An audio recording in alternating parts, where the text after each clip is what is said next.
Bom dia, boa tarde e boa noite para você que está assistindo esse vídeo. Sejam muito bem-vindos. Eu sou Leonardo Maroto, eu sou professor de História, estou me licenciando pela Faculdade UES e juntamente com dois professores, Ayrton Alves e Wellison Marinho, nós vamos dar uma aula para vocês relacionada à crise de 1929, tá certo? Se alguma dúvida ficar, vocês podem deixar nos comentários, que assim que for possível a gente responde. Calma que vai dar tudo certo, tá certo? Então vamos começar a aula e seja muito bem-vindo à nossa aula. A crise de 29 foi um processo.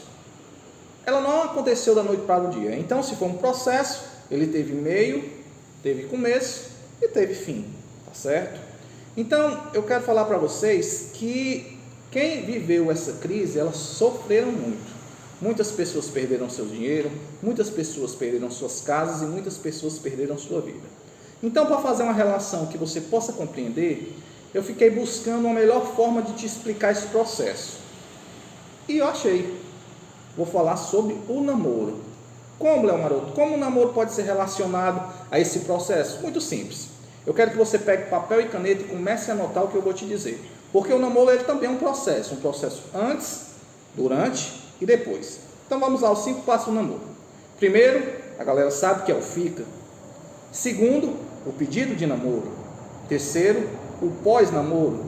O quarto, as brigas. E por quinto, ou o fim do namoro, ou então o outro passo que seja o casamento.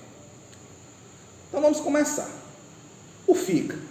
O fica é aquele momento em que você analisa, vê onde você pode pisar, vê se aquele território é o que você está esperando. E foi justamente isso que os Estados Unidos fez na Primeira Guerra Mundial. Ele analisou a situação e esperou. Segundo, o pedido de namoro. Todo mundo sabe que para pedir alguém em namoro, você tem que aguardar o momento certo e ter certeza do passo que você está dando. Foi justamente isso que os Estados Unidos fez quando entrou na guerra em 1917 e participou ativamente e junto com seus aliados conseguiu vencer a Primeira Guerra. Aí vem o que? O namoro, o começo do namoro, onde são tudo rosas, são flores, é meu benzinho para cá, meu chuchuzinho para lá. Justamente o que aconteceu com os Estados Unidos. A ascensão dos Estados Unidos e o estilo de vida americano. Olha que lindo, ó, estilo de vida americano. Aí vem as brigas. E aí é onde começa a balançar nos Estados Unidos. Superprodução, especulação da bolsa e, por fim, a queda. O fim do namoro, onde as duas partes podem sair machucadas. E foi justamente o que aconteceu na crise de 1929. A Quinta-feira Negra, para ser mais específico, para vocês entendam que foi doloroso para os Estados Unidos e também para todo mundo capitalista. Mas calma, a gente vai explicar passo a passo e com essa relação que eu dei para vocês, vocês vão poder entender e vão poder se perguntar se isso não poderia ter sido evitado. Vocês estudando, vocês lendo, vocês aprendendo, eu tenho certeza que vocês vão se tornar ótimos críticos. Então vamos lá. Tudo começa na Primeira Guerra Mundial, quando os Estados Unidos, eles não participam ativamente. Eles apenas participam vendendo remédios, vendendo comida para os seus aliados. Com o passar do tempo, eles vão vendo que a situação pode melhorar. Em 1917, manda vários soldados para a guerra. Aí sim, os Estados Unidos começam a participar ativamente da guerra e conseguem, com esse passo, a vitória junto a seus aliados. Aí você me pergunta assim, mas como os Estados Unidos saíram superiores? A guerra mundial não é para todo mundo? Calma. A guerra mundial sim, ela acontece, ela envolve as nações, elas fazem as alianças e se degladiaram esses bombardeios, mas só que tem um porém. Nos Estados Unidos não caiu uma bomba. Nos Estados Unidos nenhuma cidade foi destruída. Nos Estados Unidos ninguém sofreu com a guerra, apenas a Europa. E nesse processo muitas cidades foram destruídas, países se fragmentaram e as suas economias praticamente quebraram. Aí os Estados Unidos saiu da guerra em cima. Os Estados Unidos já era uma potência, mas depois da guerra ele virou a principal potência do mundo. O modelo de vida americano, ele ajudou a contribuir para esse grande salto da indústria. A esse ponto, os Estados Unidos já eram os grandes credores do mundo.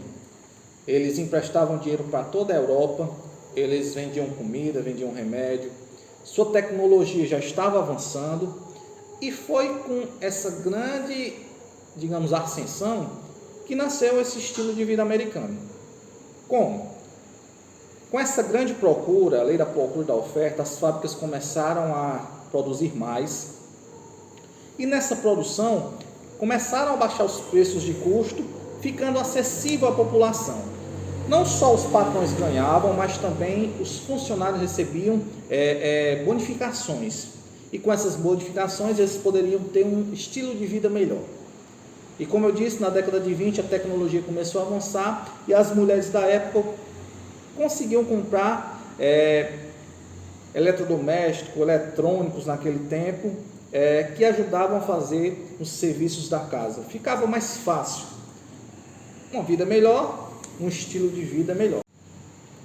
Eu quero que vocês percebam que a crise ela é como um jogo de dominó, em que se mexe uma pedra, várias vão cair consequentemente. O engenheiro da época, Henry Ford, que era o proprietário da Ford, ele era um dos homens mais ricos. Ele previu que as famílias teriam, com o passar dos dias, pelo menos toda a família teria um de seus automóveis. E com as linhas de produções, como eu já tinha falado, ele começou a fazer mais carros, os preços começaram a baixar e as pessoas começaram a comprar. Nesse tempo, começaram os parcelamentos, as pessoas podiam pedir os parcelamentos aos bancos e assim conseguir o seu automóvel. A indústria automobilística ela estava causando um grande impacto na economia. Começaram a fazer estradas, postos de gasolina e gerar mais lucro. Petróleo, aço, borracha, tudo isso era usado pela indústria automobilística. Vocês entenderam onde eu quero chegar? Se essa indústria gerou esse tanto de modificações e essa indústria gerando essas modificações começaram a gerar emprego e a vida começou a melhorar, imagina essa empresa quebrando, imagina várias empresas quebrando ao mesmo tempo, como essas pessoas iriam ficar, como seria o fim dessas pessoas? É justamente nisso que a crise de 1929 foi a mais cruel do capitalismo, tá certo? Gente, os outros dois professores vão dar continuidade ao que a gente falou, mas se vocês tiverem algumas dúvidas, vocês podem deixar aqui nos comentários que a gente vai responder. Eu espero que vocês tenham gostado da aula e continuem vendo a continuidade da aula, porque o que eu falei foi só isso aqui da aula, tá certo? Eles vão dar continuidades, eles vão dar definições e os fatores mais importantes que contribuíram para essa crise, tá certo?